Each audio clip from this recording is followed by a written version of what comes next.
Hey everyone, I've noticed a lot of players overcomplicate the game and are constantly overanalyzing what they do or what higher level players do, when they should be focusing purely on mastering the most fundamental aspects of laning, as without those, you can't consistently win your lane. I've seen plenty of players start climbing through plat, diamond, then when they get stuck, they don't realize they started straying away from the fundamentals they learned that got them there in the first place, because they are overanalyzing, looking for some hidden secret on how to carry at the rank that they're at. But today, I'm going to show you how I win lane on a smurf in gold and plat using the most basic fundamentals, basically no mechanics required at all. I actually messed up a lot mechanically. And so with that being said, let's just jump into the first game, where I'm on Kled vs Set in gold. At the start of the lane, while waiting for Set to finish leeching, I auto a melee minion once to make sure they all don't die at the same time as they get low, so I don't have to use an ability on them. Set finally gets to lane, but he made it in time just barely to not miss any experience, and I grab my last hits. Then we start with fundamental number 1, using abilities when they go for last hits. This applies to every lane, mid, top, bot, in any matchup.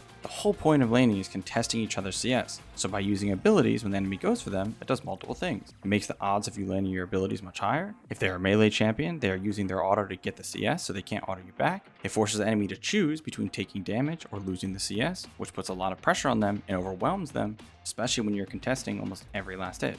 So I used Q on Set when he walked up for last hit, then I autoed him once and walked away. He used W in return, which I didn't know he had, or else I would have tried to dodge it. I thought he would start E or Q. Now for fundamental number 2 though, a simple one that works really well, playing around cooldowns. Set W is an 18-second cooldown, so as soon as my Q comes up, I walk up for a last hit, then use Q on Set since he's trying to contest me without having an ability. And he's point blank, so I can't miss. I use Ignite and go all in, but sadly couldn't catch him to auto one more time, then my Q didn't finish him. It was a bit unlucky since Set has so much regen when low HP, especially with Doran's shield. It's fine though, he used Flash, and since I have the push advantage on the wave, I just go straight to working on hitting level 2 as fast as possible after using Q to get out of Set W range. As soon as I hit 2, I go all in once again, since I got my W which will let me remount quickly, and since he had no Flash, I could finish him with my dismounted Q. Now the issue here is I need to somehow crash this wave before he TPs back to lane and stops me. My passive is on cooldown so I can't remount.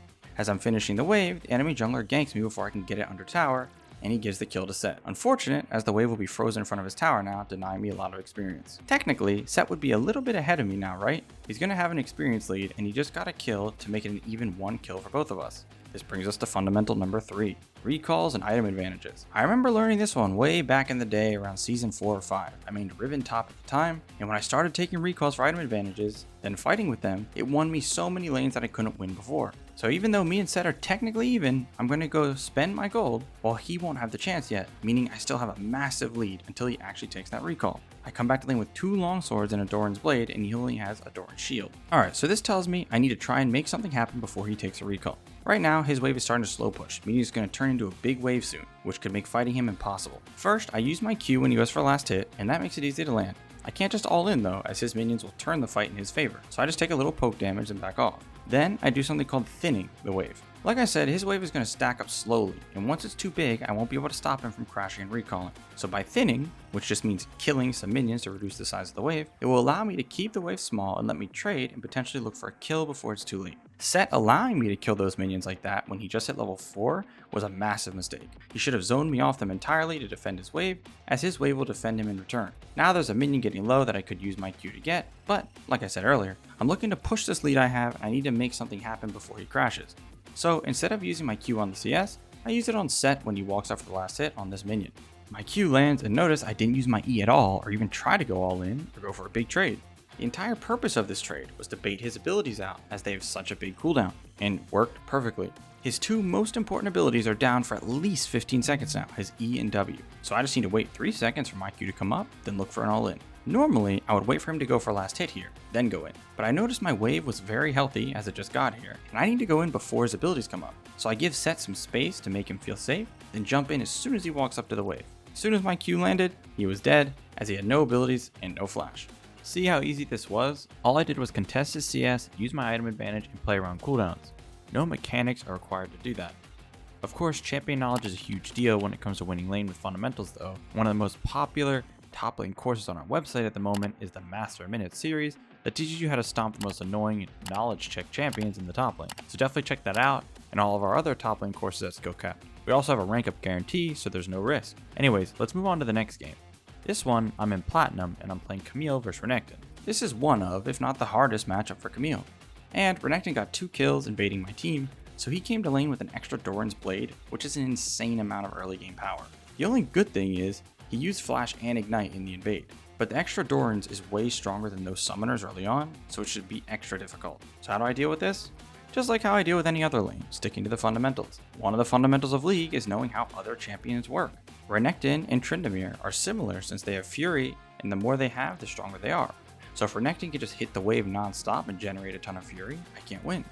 Meaning I want to try and take trades when Renekton is low on Fury, and try to prevent him from hitting the wave as much as possible. So right as minions get here, I'm autoing the wave to get the push advantage, because I want to get my grasp going. Renekton walks right up to me, so I use my auto, then Q to proc my passive, then use the second part of my Q before disengaging. He hit me with W as well, but considering he has way more combat stats from the second Doran's, this trade was very much in my favor. Now it's back to fundamental number 2 from earlier, playing around cooldowns. Do you know the cooldown of Renekton W?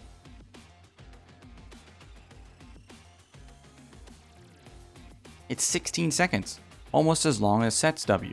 My Q cooldown on Camille is only 9 seconds though. And I have Grasp, meaning if we trade auto for auto when I have Grasp up, I win. Because I know this, look how I posture and how it affects Renekton. I pressure him after I grab a last hit by running at him when he wants to hit a minion, and it makes him back off. This is preventing him from getting any free Fury generation. His next wave is getting here though, and his W is coming up, so I quickly hit him with my 2 Qs for the movement speed and kite away to prevent him from hitting me with Empower W. This is where things get tricky though. Like I said, having an extra Doran's is really insane for early laning, so if I just all in, I won't win. But if I can kite the Renekton and have him overextend in my wave, it should be enough to turn the fight in my favor. This is fundamental number 4, playing around the minion waves. This is one of the most important in top lane, as it's the lane of slow pushes. But anyways, I do exactly this. I run at him, knowing he wants to hit me with Empower W, then bring him back here into my wave. His W does a big chunk of damage and breaks my shield, but I hit him with auto and Q to kite away with movement speed. Now I go to flash in and auto and use my second Q, but somehow my first auto didn't go through. I must have cancelled just a few frames early because I saw the animation, so Renekton just barely lives. Sadly, I have to let him go as his W will come back up and I can't catch him. So I should have had the kill there, just got a bit unlucky. If he didn't have an extra Doran's, it wouldn't have even have been close, even if he did have his Ignite. But now let's skip ahead a little bit. We're going to skip to here at 10 minutes. At this point in the lane, I haven't been able to kill the Renekton because of the difference in matchups, summoners, and the early 2 kills he got. I killed the enemy jungler when he tried to gank me, but it's normal that I haven't been able to kill him. I knew when I would actually get the chance. I knew that if I could recall and buy my first item before him, then fight, I could start snowballing the lane. Renekton is going to be on his way to lane as I push this wave, and he hasn't finished his first item yet. I have enough gold for mine, so I crash this wave and immediately recall to buy. I don't stay any longer like a lot of loyal players do. When I get back to lane, I go in right away, since I don't want him to get any more Fury, and because I don't want to give him a chance to leave. If he knew how important the item difference is here, he would be much more careful. I hit him with my E and 2 Qs, then use the movement speed to kite away from him as he has his W ready. I make sure to look at the buff to see when the W would time out, and accidentally take a tower shot while kiting him. Once his W falls off, my E and Q come back up, so I use my first Q to prime the true damage, then E in and finish him with the second part. So even though I couldn't come close to killing him the last few minutes, I could easily 1v1 him just because I played for my item spike, immediately got it, then used it the moment I got to lane to punish him for disrespecting me and not paying attention to my items. So as you can see, even with mechanical errors, the fundamentals make laning so much easier, even in counter matchups. Alright guys, remember to head over to SkillCap to check out our mastered minutes and top lane courses if you want to truly start climbing League of Legends. I hope you enjoyed, and thanks for watching.